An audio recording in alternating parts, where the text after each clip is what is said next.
حاجت رد کردن سری لیدان دادگاه دستور بنگهین یا درباره کسین کو د قدخطی در کتنا در و یا لجزیره در جرزمین انداجیان خوش دستان در روزنامه یا فرمی ده هات وشاندن لنافچه یا جزیره شرناخ باکور کردستان ده 14 کانون 2015 ده قدخطی در کتنا در و هاتبو راگهاندن و 79 روزان بردوام کرد و دوی قدخطی در گل کسان در جرزمین انداجان خوش دستابون مالبات انوان کسین کو جان خوش دست بون لجر زمین آندا یا سیمین درباره بویر ده سریل دادگاه دستور بنگهین دان لی دوزوان هات بو رد کرن ایرو حجت رد کرنا دوزه لروجنامه یا فرمی ده هات بلاف کرن صدم رد کرنه ددم دست نشان کری ده تمام نکرنا بلگیان بویه سلیدان تکلیدار مرن لجر زمین سیمین ده کو ددم قدغتیا در کتنا در و یا لطاقه جودیا جزیره ده جهلا گل جرزمین ده وشان ده هات زانین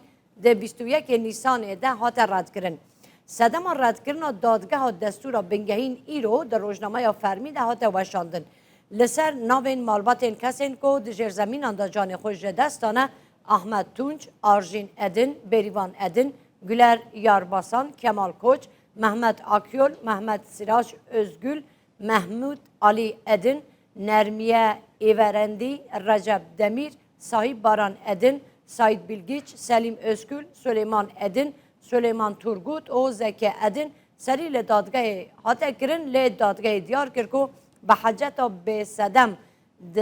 دمه ده بلگه یا کم نه تمام کرنه دوز رد کرد سالیدان تکیلداری 34 کسان که 19 جزاروک بون ده انجام بمباران بالافرین شهر